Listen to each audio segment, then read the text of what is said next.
வணக்கம் நண்பர்களே! இன்னைக்கு நாம திருவாலங்காட்டு செப்பேட்டோட அடுத்த வடமொழி பகுதி செய்யுள் பார்ப்போம். இப்ப 71லேருந்து 80 வரைக்கும் பார்ப்போம். "மனச்சர்வே குர்வன் தனமபி தத பியர்ச்சன விதோதௌ தா வாசாரம்பே பரிஜன்ம சேஷம் ச நிருபதி ஜகத் சர்வன் தஸ்யோத்சவ விதுஷி கோபம் ரிபுவதே ஸ்ரீயம் சத்விப்ரேஷு க்ஷிதிமபி புஜே பூயசி ததே." போன 70ஆம் செய்யுள்ல நம்ம வந்து பார்த்தீங்கன்னா, கடைசியா என்ன பார்த்துருந்தோம்னா, மதுராந்தக சோழன், அதாவது உத்தம சோழன குறித்து பார்த்தோம். இதுக்கப்புறம் வர்றது எல்லாமே ராஜராஜ சோழன், ராஜேந்திர சோழன் இருவரை பற்றி தான் வரும். கடைசியா முடிகிறது ராஜேந்திர சோழனோட முடியும். அடுத்து இதோட விளக்கம். மதுராந்தக உத்தம சோழன். உத்தம சோழனுடைய இயற்பெயர் மதுராந்தகன். அவரோட மனதில் வந்து சிவபெருமான் தான் எப்போதும் இருக்கார் அப்படின்னு குறிக்கிறாங்க. அதேமாரி தன் சுற்றம் முழுவதும் அவரை அர்ச்சிக்கவும், அதாவது அவர் ஆட்சி புரிந்த அனைத்து இடத்துலையும் சிவபெருமானை வழிபடுறதுக்கும், அவர் கோவில் கட்டும் செயலிலும் உத்தம சோழன் ஈடுபட்டார் அப்படின்னு குறிப்பிடுறாங்க. ஆனால் எனக்கு தெரிஞ்ச அந்த மாதிரி ஒன்றும் பெருசாக தெரியல. உலக மாந்தர்களை எல்லாம் கோவில் விழாக்களிலும், உலக மாந்தர்கள்னா உலகத்தில் வாழ்ந்த எல்லா மனிதர்களும் கோவில் விழாக்களை வர வைக்கிறதும், தன் கோபத்தை பகைவர்களை கொல்வதிலும், செல்வத்தை சிறந்த பிராமணர்களிடத்திலும், பூமியை தன் தோளிலும் வைத்தார். நல்லா கவனிச்சிங்கன்னு வச்சுக்கோங்களேன், இந்த ஆரிய ஸ்மார்த்த பிராமணர்கள் எல்லாருமே எங்களுக்கு தான் செஞ்சாங்க, எங்களுக்கு தான் செஞ்சாங்கங்கிறத வந்து அந்த சோழர்களை கொஞ்சம் மட்டம் தட்டுற மாதிரியே தான் இங்கே கொடுக்குறாங்க. அடுத்து 72 பிரகட படக கண்டா காகல சிரேணி பேரி முரவ துமுல சங்க துவான கத்ய தித்தி கந்தக கலிமலமத ஹர்த்தும் ஸ்வாங்க தோரியை துவராயஸ் ஸ்வயம் அருண்மொழிவர்மா ராஜ்ய பாரே அப்பியசேஷி அப்படின்னு கொடுத்துருக்காங்க. இதில் தான் அருண்மொழிவர்மாங்கிற பெயர் இதுலேருந்து தான் ஆரம்பிக்கும். 72ல் ஆரம்பித்து 137வது செய்யுள் வரைக்கும் பார்த்திங்கன்னா, ராஜராஜ சோழன், ராஜேந்திர சோழனை தாண்டி வேறு யாரும் வர மாட்டாங்க. எனக்கு ரொம்ப நாள் என்னென்னா வந்து இந்த அன்பில் செப்பேடுகள், அதுக்கப்புறம் வந்து பார்த்திங்கன்னா உதயேந்திரம் செப்பேடுகள், இந்த திருவாலங்காட்டு செப்பேடு பகுதி வடமொழி பகுதி முடிஞ்சு தமிழ் பகுதியை போடுறதுக்கு முன்னாடி அன்பில் செப்பேடை இல்லை வந்து பார்த்திங்கன்னா திருவிந்தலூர் செப்பேடை பதிவிடலான்னு இருக்கேன். மறக்காமல் அதுக்கும் நீங்கள் ஆதரவு கொடுங்க. இதோட அர்த்தம் என்ன அப்படின்னா, ஒளிமிகு சிறுபறை மணி எக்காலம் போன்றவற்றின் வரிசையாலும் போர்ப்பறை முரசு பேரொளி சங்கம் முதலியவை திசைகளில் முழங்க அபிஷேக நீரால் பூமியின் களியால் தோன்றிய அழுக்கை நீக்குபோர் போல அருண்மொழிவர்மன் தானே மன்னனாக சூடினார். அப்படின்னா என்னது? சிறுபறை மணி எக்காலம் எல்லாம் ஒலிக்குது, போர்ப்பறை முரசு பேரொளி சங்கம் எல்லாமே 8 திசைகளிலும் முழங்குது. அதில் அபிஷேக நீரை வந்து ராஜராஜ சோழன் மேலே ஊற்றுறாங்க. அதில் பூமியோட அழுக்கு எவ்வாறு நீங்குதோ அது போல் வந்து ராஜராஜ சோழன் வந்து ஆட்சி புரிய போகிறார் அப்படிங்கிற மாதிரி கருத்து சொல்கிறாங்க. அடுத்து 73 ஸ்ரீய மஸ்ய புஜாந்திர ஸ்திதிதாம் ஸ்வசுத்தான் த்ரஷ்டு மிவாப்யுபே ஈவான் தவலாதப வாரணாத்மன்னா கஹனே மண்டலிதக பயோநிதி அப்படின்னு கொடுத்துருக்காங்க. இதில் சில இடங்களில் வந்து பார்த்திங்கன்னா வந்து தமிழ் வார்த்தைகள் தான் அதிகமாக இருக்கும். நீங்கள் வடமொழி இதுலேயே நிறைய பார்த்திங்கன்னா தமிழ் வார்த்தைகள் தான் அதிகமாக இருக்கும். ஆனால் வடமொழி அறிஞர்கள்லாம் என்ன சொல்கிறாங்கன்னா, இல்லை சமஸ்கிருதம் தான் மூத்த மொழிங்கிறாங்க. அது எந்த காலத்துலேயும் பொருந்தாது. விளக்கம்.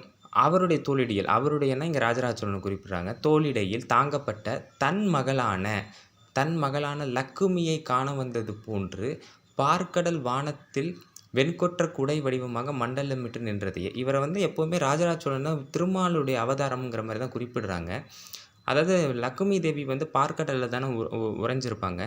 அந்த பார்க்கடல் வந்து லக்குமி தேவி வந்து இவரோட தோளிடையில் இருந்த காரணத்தினால பார்க்கடலே வெண்கொற்ற குடை வடிவமாக வந்து இவரோட தோல்லையே இருக்குது அப்படின்னு ஒரு ஓமையோட சொல்லியிருக்காங்க. இப்பெல்லாம் சொன்னால் தானே கொஞ்சம் நம்ம அவங்க வாழ முடியும் அந்த காலகட்டத்தில். அதனால் அப்படி சொல்லியிருக்காங்க. 74 நுணம் யசாசி ஸ்புரத்திந்து காந்தினி வாளவ்ய ஜனானி கிருத்வா திகங்கனா திக் விஜயே கிருகிதாஸ் சோவாம் அகுர்வன் ஜயி நோஸ்ய ராஜ்யங்க அப்படின்னு கொடுத்துருக்காங்க. இதில் வந்து பார்த்திங்கன்னா இந்த 71லேருந்து 80 வரைக்கும் உள்ள பாடல்கள் வந்து எல்லாமே வந்து பார்த்திங்கன்னா ராஜராஜ சோழன் எப்படி பணியாற்றினார், அவர் என்ன அதுவும் கடைசியில் 80வது பாடல்லாம் ஹைலைட்டாக இருக்கும். எந்த அளவுக்கு வந்து கற்பனையை புனையணுமோ அந்த அளவுக்கு கற்பனையை புனைஞ்சிருப்பான். அதை நான் அப்போ சொல்கிறேன். இதனுடைய விளக்கம் என்னென்னா, உண்மையில் திசைகளாகிய பெண்கள், எல்லா திசையிலும் இருந்த பெண்கள் அவருடைய புகழையே சந்திரனை போன்று ஒளிரும் அழகுடைய சிறு சாமரங்களை கொண்டு வெற்றி கொள்ளும் அந்த அரசனுக்கு திக்விஜய காலத்தில் தொண்டு புரிந்தனர். அதாவது பெண்கள் எல்லாருமே இவருக்கு வேலை செஞ்சது வந்து திக்விஜய காலத்தில் தொண்டு புரிந்தாங்க. திக்விஜயம்னா ஒரு மன்னன் வந்து போர் தொடுத்து ரொம்ப தூரம்லாம் பயணித்து போர் தொடுத்து ஜெயித்துட்டு வருவார்ல, அதை திக்விஜயம்னு சொல்லுவாங்க. அதாவது இது வந்து எப்படி சொல்கிறதுன்னா, திருவாலங்காட்டு செப்பேடு வடமொழி பகுதியே வந்து சோழர்களை மட்டம் தட்டுறது மாதிரி தான் இருக்கும். ஏன்னா அது சாளுக்கிய காலத்தில் எழுதப்பட்டதுங்கிற மாதிரியே இந்த வடமொழி பகுதியை சொல்கிறாங்க. இது வந்து அப்பப்போ சில இடங்களில் மட்டம் தட்டுற மாதிரியும் இருக்குது. அடுத்து 75 துளி தோபி துலாபாரே துலயா ஹேமஹபீர் நிருபக சோதுலோ பூத விஞ்ஞோ மகிமா மகதாமதக அப்படின்னு கொடுத்துருக்காங்க. இந்த துலாபாரேங்கிறது துலாபாரத்தை குறிக்குது. இது எனக்கு தெரிஞ்சு 84 வரைக்கும் 85 வரைக்குமே வந்து ராஜராஜ சோழன் குறிக்கும். அதுக்கப்புறம் தான் ராஜேந்திர சோழன் அவர்களை இதை வந்து குறிக்குது. அடுத்த விளக்கத்தை பார்ப்போம். அவர் துலாபாரத்தில் தங்கத்துக்கு சமானமாக இருந்தாலும் இணையற்று திகழ்ந்தார். பெரியோர்களின் பெருமை அறிவதற்கு அரிது. அதாவது என்ன சொல்கிறாங்கன்னா, தங்கத்துக்கு சமானமாக அவர் இருந்தாராம். துலாபாரத்தில் வந்து அவர் உட்காரும்போது தங்கத்துக்கு சமானமாக இருந்தாலும் அவரை விட மிக வலிமையானவர்கள் அவருடைய மூத்தோர்கள் முன்னோர்கள் இருந்தாங்க அப்படின்னு இதில் சொல்லியிருக்காங்க. இந்த ஒரு பாடலில் தான் சோழர்களை கொஞ்சம் பெருமையாக சொல்லியிருக்காங்க. அடுத்து 76 அனுபம விபவ பிரபாவ வித்யா புஜ பலக் விக்ரம சௌரிய தைரிய ராசிக அஜயத் அவனிபஸ்க திரிசங்கு காஷ்டா.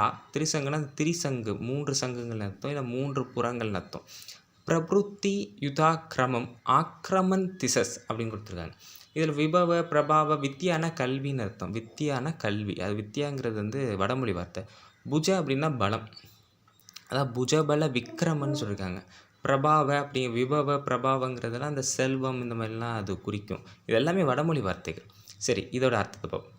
இணையற்ற பெருமை, வலிமை, கல்வி, தேஜஸ், பலம், பராக்கிரமம், வீரம், துணிவு ஆகியவை ஒரு சேர கொண்டிருந்த அவ்வரசர்னா இங்கே ராஜராஜ சோழன் குறிக்கிறாங்க. அவ்வரசர் திரிசங்காகிய தென் திசை துவங்கி முறைப்படி ஆக்கிரமித்தார். தென் திசைனா இங்கே பாண்டிய தானே தென் திசையில் இருக்குது. அப்போ தென் திசையை நோக்கி படையிருக்கார். முதல் படையெடுப்பே வந்து பாண்டியர்கள் தான்.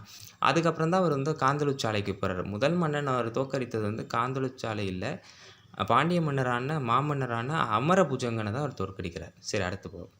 77 ஸ்வகீய வம்ச பிரபவஸ்ய பாண்டிய ராஜஸ்ய ரக்ஷாமிவ கர்த்தும் இந்துச் வேதாத பத்ரம் சமபுத ஹஞ்ச ராஜேதி மத்வாஸ்ய திசங்கி ஷோக அப்படின்னு கொடுத்துருக்காங்க. இதில் பாண்டிய ராஜசியங்கிறது பாண்டிய பேரரசை குறிக்குது. அதே மாதிரி பார்த்திங்கன்னா ஸ்வகீய வம்ச பிரபவசியன்னு ஒரு வார்த்தை கொடுத்துருக்காங்க பார்த்திங்களா. இது வந்து பார்த்திங்கன்னா சந்திரனை குறிக்குது. அதாவது ரவிக்குலம், அப்படி ரவினா என்னென்னா சூரியன். ஸ்வகீய வம்ச பிரபவசிய அப்படிங்கிற வார்த்தைலாம் வந்து பார்த்திங்கன்னா சந்திரனை குறிக்கும். அப்போ சூரிய குலம்னு வந்து சோழர்களையும் சந்திர குலம்னு பாண்டியர்களையும் குறிக்கிறாங்க. சரி, இப்போ பார்ப்போம். தன்னையும் ராஜா என்று நினைத்து தன்னுடைய திசையை வெல்ல விரும்பும் அந்த அரசருக்கு தன்னுடைய காலத்தில் பிறந்த பாண்டிய மன்னனை காப்பது போன்று சந்திரன் வெண்கொற்ற குடையாக ஆனார். அதாவது எப்படி சொல்கிறாங்கன்னா, தன்னையும் ராஜா என்று நினைத்துனா இங்கே ராஜராஜ சோழன் குறிப்பிட்றாங்க. சந்திரன் வந்து தன்னுடைய குலத்தில் பிறந்த பாண்டிய அரசனை காப்பாற்றுறதுக்காக வெண்கொற்ற குடையாக திகழ்கிறாரு அப்படின்னு சொல்லி அந்த சந்திரன் நினைக்கிறாராம்.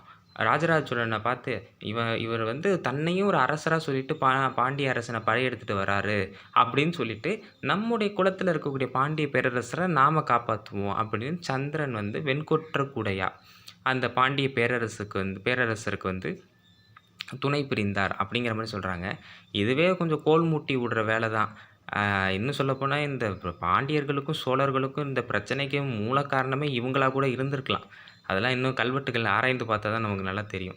அடுத்து 78 அமரபுஜங்க கொடுத்துட்டாங்க பாருங்கள். இவர் தான் மன்னர், பாண்டிய மாமன்னர். அமரபுஜங்க கிரகநாத் ராஜபுஜங்காஸ் ததோ திபிதத்தியக நிப்ருத குடில போகாக குவாபி நிலேதும் சமப்பிய லஷன் அப்படின்னு கொடுத்துருக்காங்க. இதில் வந்து இந்த கிரகநாத் ராஜபுஜங்காஸ் அப்படிங்கிற வார்த்தைலாம், புஜங்காஸ்னால் வந்து தோல் வலிமை இல்லை வந்து அந்த அரசாங்க வலிமை, இந்த மாதிரியான அர்த்தத்தை குறிக்கும். அமரபுஜகங்கிறவரை தான் முதல்ல வந்து பாண்டிய மன்னரை தோற்கடிக்கிறாரு. அதனால தான் ராஜராஜ சோழனுக்கு பாண்டிய குலாசனிங்கிற பேரும் வருது. விளக்கம்: அமரபுஜங்கன் என்னும் மன்னனை பிடித்த பிறகு மிகவும் பயந்த மனதுடைய அரசர்கள் மறைந்து கொண்டனர்.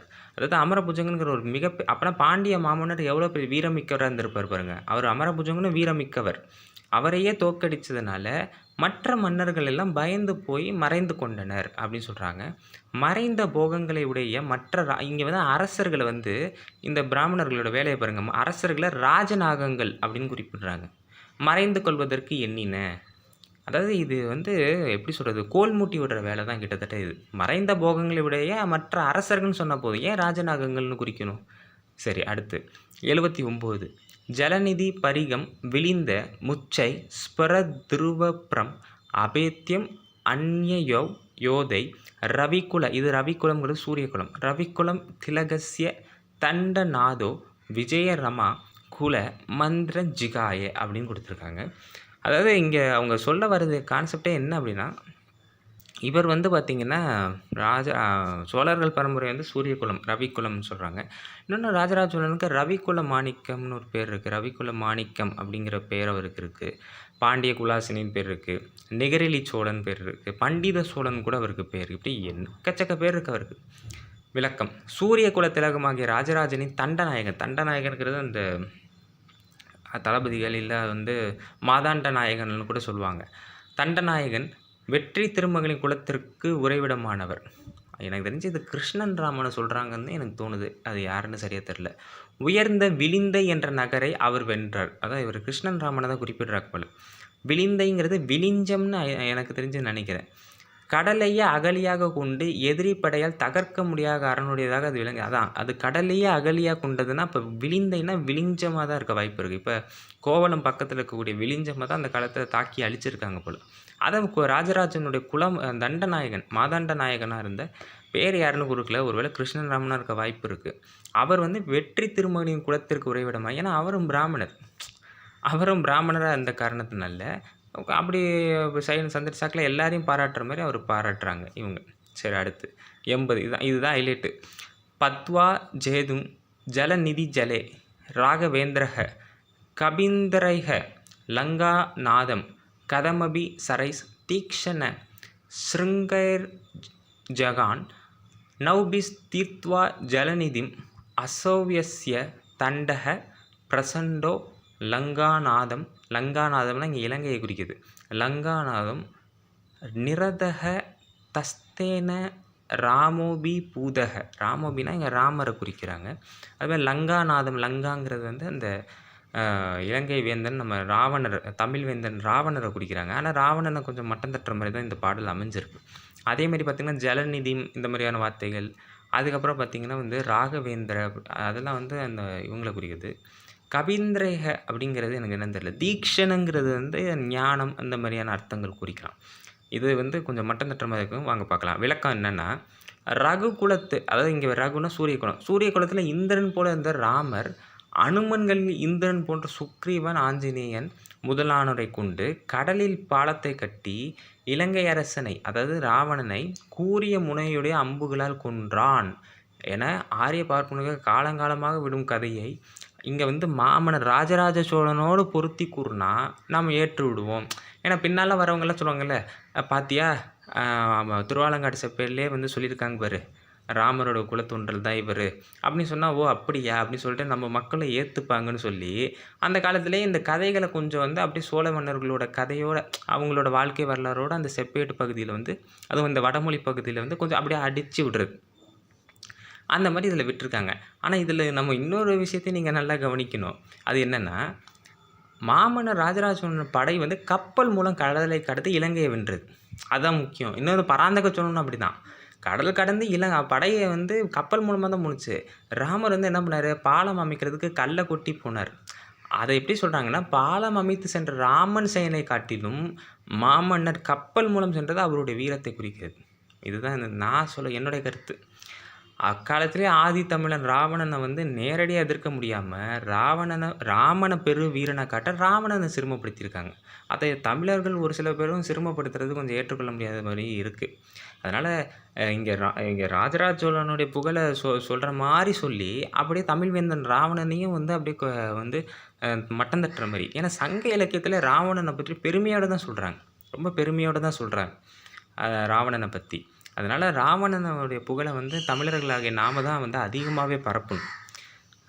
மற்றவர்களுக்கு எல்லாரையும் விட நாம் அதிகமாக பரப்பணும். வழக்கமாக சொல்கிறது தான், ஆரிய ஸ்மார்த்த கருத்துக்களை புறக்கணிப்போம், தமிழ் மறையை ஏற்போம். நன்றி, வணக்கம்.